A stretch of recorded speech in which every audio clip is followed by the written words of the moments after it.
Hello, hello. Come on in. Book club number 14. Let's do this. We're talking about my book, A Radical Awakening. Come, come, come, come. Let's do this. Hi, guys. I am so excited. So happy to be with you. A Radical Awakening is spreading. I don't know how, but it is. I wrote to my publisher yesterday. I said, what is happening? How come the book is spreading? I'm not doing anything much. And he's like, I love it when that happens. It is spreading. Of course you can join Luminous. The doors are opening anyway, so you can write to us and join. I have a women's community called Luminous. And if you want to join my women's community, join us. So, A Radical Awakening. So today, I have come to you without any makeup, like nothing, and uncombed hair for a reason. And a lopsided bad ponytail look, not even combed, for a reason. God forbid I just show up like that. No, it's premeditated.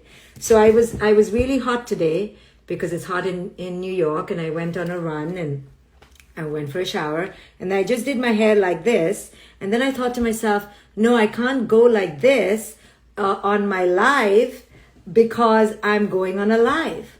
And then I thought about how we women have to go through one big bloody production to go live. So today I was like, F it. I'm just going to go like this as myself. Now, will I always come like this? No.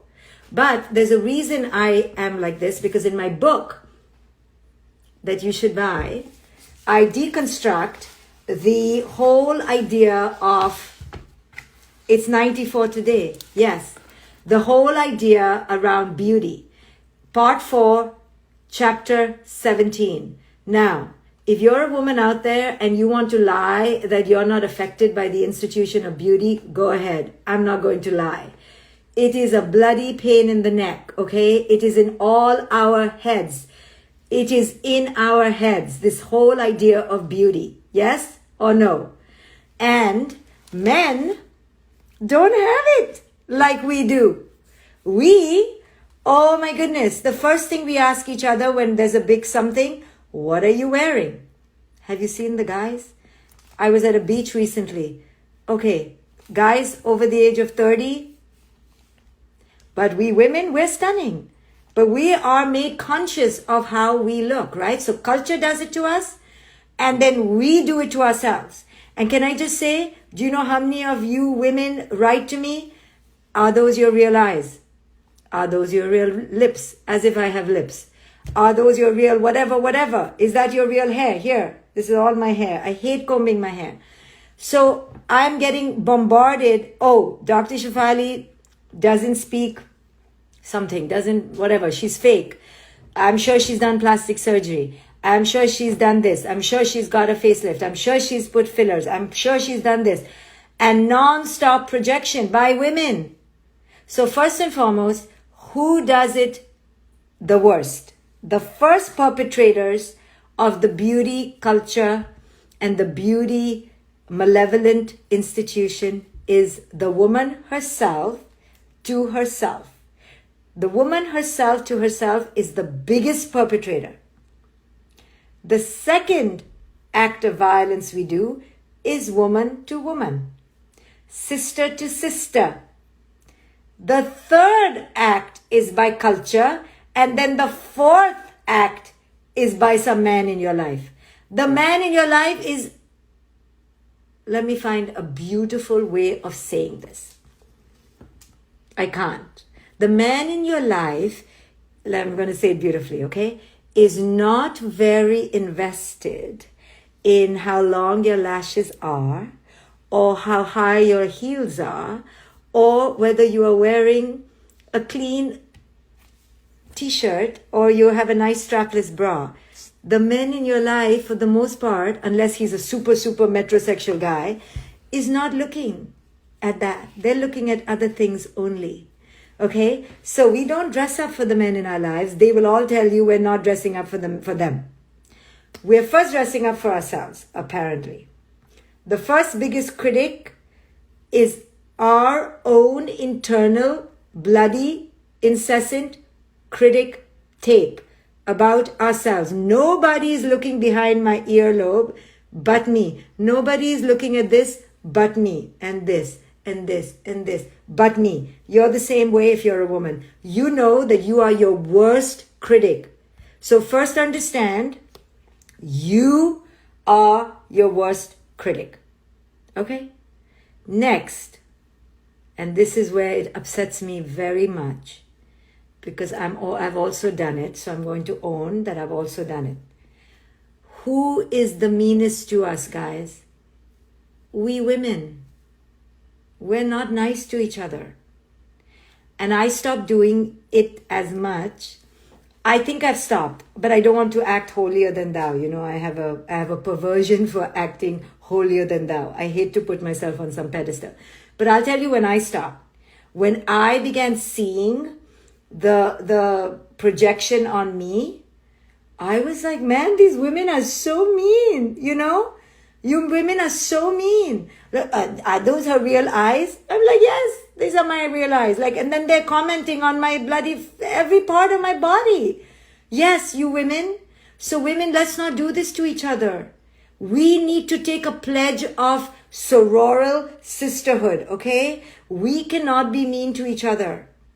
We are dressing up for each other. You know the men are not paying attention.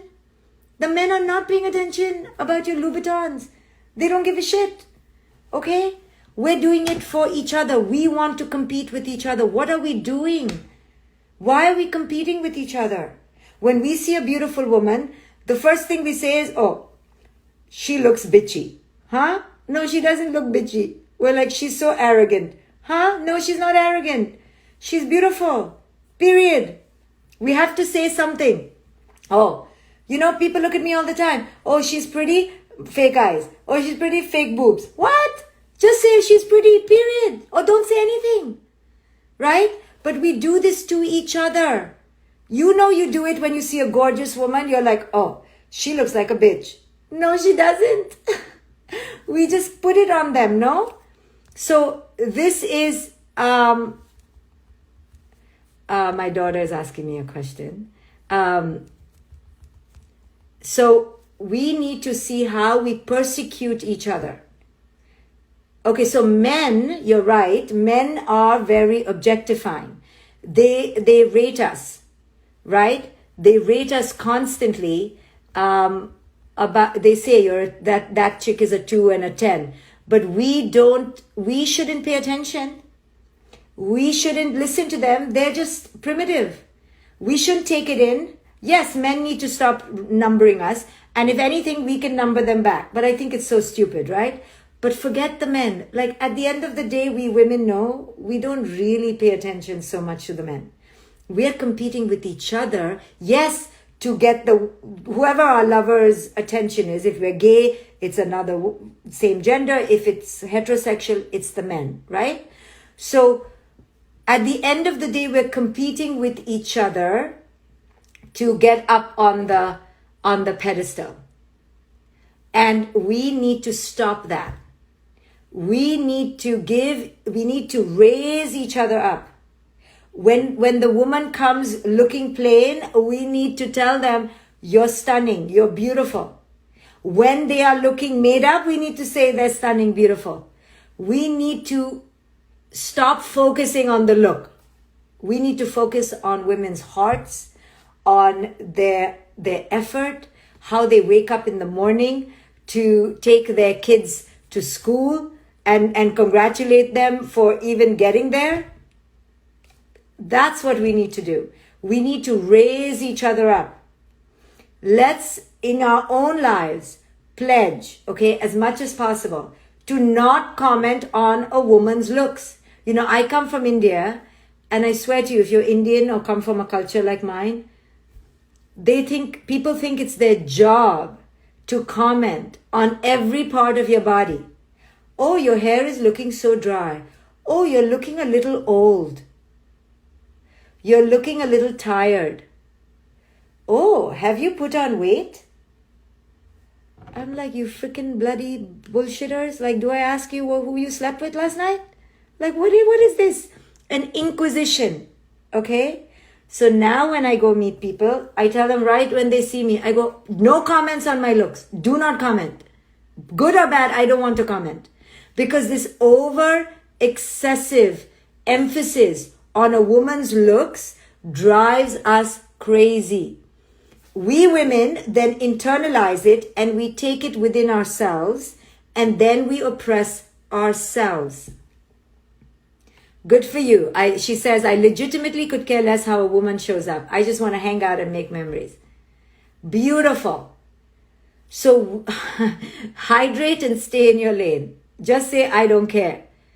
Yeah, you have to stop people and push them back in their lane because the culture needs to change. The culture needs to change. So we women need to check others when we're being bitchy to each other. We need to check ourselves when we're being bitchy to ourselves. And we need to stop going nuts. Now, everyone wants to look nice a little bit. Of course, put a little red lipstick, put a little mascara, comb your hair once in a while. But we cannot go crazy, right? We need to be okay like this. We need to be okay looking dressed up.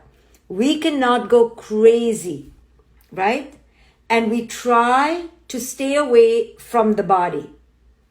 You know, even when you compliment women, it puts pressure on women. We try to just tell your girlfriends, this is what I try to do. You're beautiful. I'm not going to say it. Done. I don't want to comment on your looks so that you feel free to come into my home any which way you like. So we need to break this beauty addiction. And listen, we all have it. We all grew up with it. Every day I have to train myself. Do not be mean to yourself. Do not persecute yourself. If I eat cake, I persecute myself. Oh, tomorrow I'll go on a diet. Okay, this is only today. And I go, what is wrong with you? Just eat the freaking cake.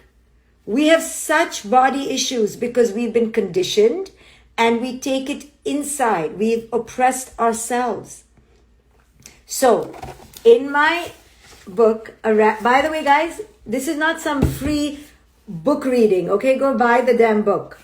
That's what I say. Buy the damn book.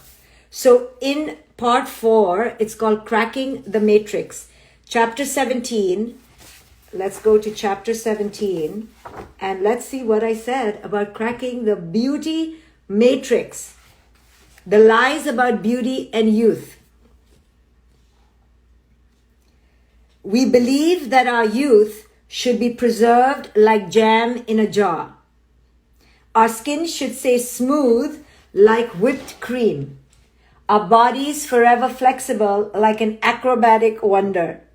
Our hair shiny like the finest draped silk. Clinging to the beauty standard, we stop living in beauty. Buy the book, support independent bookstores. Clinging to the beauty standard, we stop living in beauty. Buy the damn book, yes. So think about that. Clinging to the beauty standard, we stop living in beauty. I can tell you, I spent many a day in my 20s, in my 30s, and even in my 40s, clinging to the beauty standard and not living in beauty. And now I'm at the end of my 40s, and now I can say, well, F that. I can say it 5 out of 7 days. It's hard. I don't pretend like I don't succumb. Say, oh, look at this, look at that, look at this, look at that. I don't pretend to be holier than thou, but I constantly am working on it in myself, constantly saying to myself, really? How much beauty? Where is your sense of worth? Why is your sense of worth tied to this? And I keep challenging my conditioning so I don't tie my sense of worth to beauty. Catalina says, your book is releasing me from some chains I was locked into, feeling free. Yes, that's what this book will do. So here I write, I don't think I have known a woman who has consistently declared I am really happy with how I look and wouldn't change a thing about my appearance, said no woman ever, ever, ever. Isn't that telling, I write? Almost tragic? It's so common to be down on ourselves for our looks that we don't even question the ubiquity of it, right? How many women do you meet? You tell them, oh, nice outfit. They're like, oh, I just got it at Target. Huh? Just say thank you. I had to train myself to just say thank you, right? How many women do you know when you say, oh, you're looking so pretty, they go, really? I've been so tired. Really? I've been eating so much. Really? I've put on so much weight. Shut up. Say thank you. Thank you. Thank you. It took me years to say thank you. I was pathetic. Oh, really? I couldn't take a compliment because I was so uncomfortable. When I wanted compliments more than anything in my 20s, but I couldn't take a compliment. I had to train myself, say thank you and shut up. Shut up. Thank you. And then for years I used to say, thank you. You too. You look much better. You look amazing. I love your shoes. No, just say thank you. Thank you. Give her a compliment later. She gave you a compliment, say thank you. Finish. Don't make a big deal out of it. I write, external pressures show up in all sorts of ways, but none so severe. I don't know if you take this to be true. Tell me, okay, what you think. This is what I write, okay? External pressures show up in all sorts of ways, but none so severe for women as those from the beauty industry. Do you think that's true? Or do you think motherhood is worse? Motherhood is the next chapter. Whether we directly succumb to it or not, we are all mired in it to one degree or another. Culture has made us base our worth, our bloody worth, on the flawlessness of our complexion, the size 0 of our body. Every woman knows that. And our eternal youth. Who wants to live their whole life eating salads? Really? Caught in a toxic pattern of endlessly competing with other women, we are stuck in the lair of comparing ourselves to them. So I don't know about you, but I don't watch TV. I barely watch Netflix. I don't buy magazines. All the bad habits I used to have in my 30s, I stopped. Because I don't want to watch artificial reality. I don't want to watch made up people that invariably I will succumb to comparing myself to. So I just don't pick up. But in my 30s, I used to watch award shows. I used to watch TV. I used to pick up magazines and insidiously feel shitty about myself. So I just realized I'm not buying into this culture anymore. And now our daughters are buying into it, and they're going to have to go through this whole thing of deconstructing. I hate how I compare myself, somebody said. Yes, how many of you compare yourself? And don't you hate it? Don't you hate it? But we all want to look like that. How many of you have a serum collection or cream collection like a chemist? I do. I buy all the anti-aging serums. I can succumb 9 times out of 10. The 10th one I buy. And then once Instagram and Facebook knows that you're buying serums, anti-aging for old women, it's full of in your feed. Bloody. No news, no papers, no magazines. Yes, that's healthy living. So the thing is not to annihilate it in yourself. You cannot be completely a monk, okay? I'm not saying to be a monk. So sometimes when people see me in heels, they're like, oh, Dr. Shefali doesn't follow her teachings. I said, when did I say I want to be a monk? All I'm saying is how to live in this world, this form-based world, without becoming obsessed with it, right? I'm not a monk. I don't want to be a monk. I like to wear red lipstick once in a while. I like to wear my strapless, little cute dress once in a while. Sure. They're not dichotomies. I teach how do we be our best selves, happy in our bodies, and live in this world, right? I'm not saying to divest from the world. I'm saying live here with deconstruction, with discernment. love this world. Go get a massage, go get your nails, do what you want to do, but choose it. Little bit, wisely. Don't go overboard. Don't get obsessed. Keep your wrinkles, some of them at least. Don't comb your hair every day. Like, there needs to be a healthy middle way. Once a week, eat everything you want, But the other days, exercise. The other days, be healthy. But you are in this world. So I'm never saying be a monk and be completely pious. Sometimes dress up, but don't get obsessed with it, and don't mistake it. Don't mistake it for your sense of worth. The other day I met a woman who had like a frown line here, like a strong frown line. And she's like, I really want to get rid of it. I said, get it if you really want to get rid of it. And it's bothering you so much, sit with it. And after a few months, go freaking get rid of it. Like, go, But I don't believe in like going nuts. But think about it. Use discernment. This world is very attractive. It is like, it's always telling us to buy.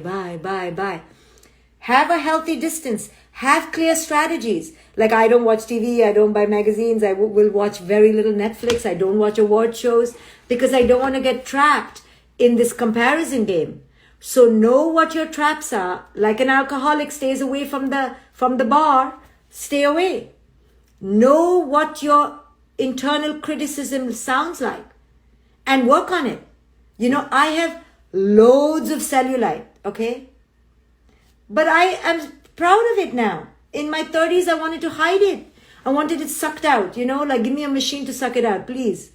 I would have done it. But now I'm like, I show everybody, I'm like, this is my jiggle cellulite, right? You have to accept parts of yourself. Little bit you can change, curl your hair, get lashes, whatever. But fundamentally, nobody is perfect. Nobody is the model, right? You can't take the eyebrows from this one and the thighs from this one and the butt from this one. And many people in media are trying to get the perfect body. And that is so unrealistic, right? The eyebrows have to be tattooed, the lashes have to be, the implants of the cheeks, like everything. Do we need to be perfect in everything? Can we have something human, right? I understand one part of your body that bothers you. Okay. But every freaking part of your body has to be perfect? No, that is a manic delusion. Okay? That is a mental illness. So if you are out there who criticizing yourself, I don't have a good waist, I don't have a good butt, I don't have good knees, I don't have good ankles, I don't have good earlobes, I don't have good chin, I don't have a good jaw. Okay, you need to No, that is not allowed. You cannot expect yourself to be some Photoshop version of a woman. You're allowed to not like one thing about yourself. I know what I don't like this year. Choose one thing you don't like about yourself, complain about it, and maybe go fix it. But you are not allowed to not like every part of your body. That is not accepting yourself. You have to learn, sorry for lecturing you, you don't have to do anything. But we as women have to learn to accept ourselves. Okay? It is what it is. I'm short. I don't even think about it. I have cellulite. I don't even think about it. I'm like, yeah, tough. As if I have some movie star, 10,000 boyfriends around me. It is what it is. So I tell myself, one thing I'm not allowed to like for the year. Complain about one thing every year, but that's about it. The rest has to be embraced, right? But we women plague ourselves, guys. We plague ourselves, and we need to say, no, done, not doing this anymore, not playing this game anymore. I have flubby knees. I don't, but if you have flubby knees, you have flubby knees.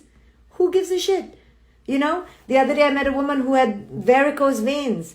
I said, listen, you want to fix it? No. I said, then don't complain.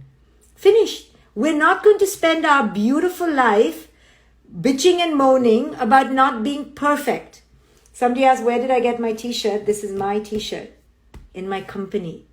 I will be selling them soon. Right now they're locked up in a basement because of COVID. But when they're on sale again, I'll let you know. You can buy. This is my t-shirt. Okay. So, slaves to the mirror. For as long as I can remember, I'm talking about myself. Every day when I awakened, I looked in the mirror and found fault with my face and body. This was me back then. My eyes zeroed in on my wrinkles and cellulite. Like this morning. This was all I saw, wrinkles and cellulite. The only difference in the new me versus the old me is that now I manage on most days not to spiral into a vicious self-attack and can stay above water. So guys, we women have a relentless inner critic. Okay? Why do you think the beauty industry is going nuts with us? Right?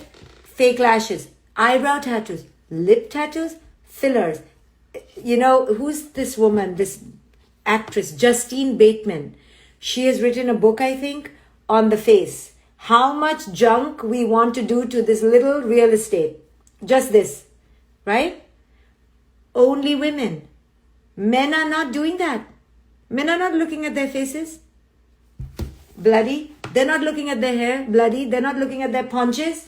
Why are we doing it to ourselves? So we have to say, you don't like me, see ya. I'm not going to drive myself nuts. I'll do what I want to do, but I'm not driving myself nuts. So you need to make that declaration. You need to make that commitment. Okay?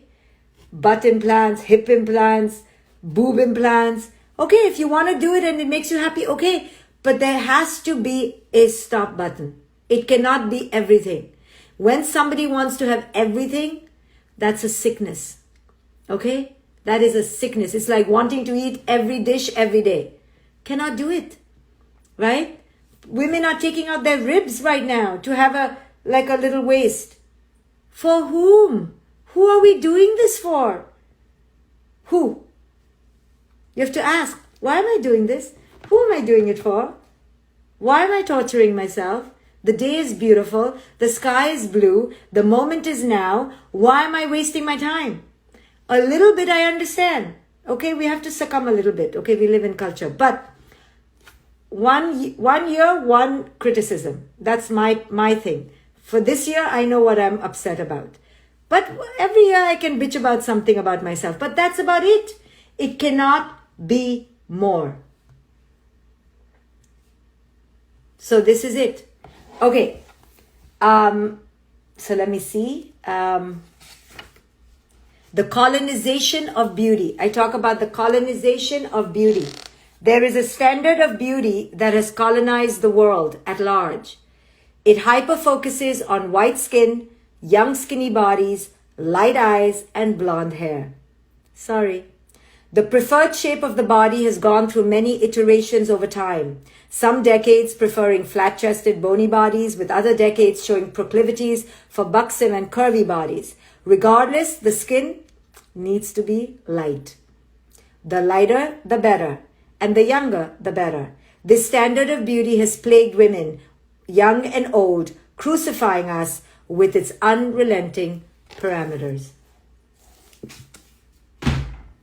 So guys, as women, we need to step up. We need to decide for ourselves if we are going to be colonized by beauty, by the beauty standard or not. The real colonization occurs in our minds. The colonizer of the today is in our mind. We are our own beauty colonizers. So each woman for herself needs to decide what, where, and how, and let it go. The rest she must accept. A constant plaguing of internal criticism is going to destroy us. So we women need to step up for ourselves and go no more. I am not going to do it. I understand there's a standard. I'm so sorry I don't meet the standard. Well, F the standard. I am going to love myself because I have one body, one life, one moment, one now. So I can choose not to like one thing about myself, but I'm refusing to not like more than one thing. The rest I will accept. I will accept who I am because this is who I am. I'm so sorry for you. I don't meet the standard. I don't care. This is who I am. So accepting that, right? And it takes work. Listen, I've had to work on it. Every woman, it doesn't matter how she looks. Trust me, every woman has had to work on it. I work on it daily. I work on it daily. Work on it daily. Do not let your internal colonizer get the better of you. Bye, guys.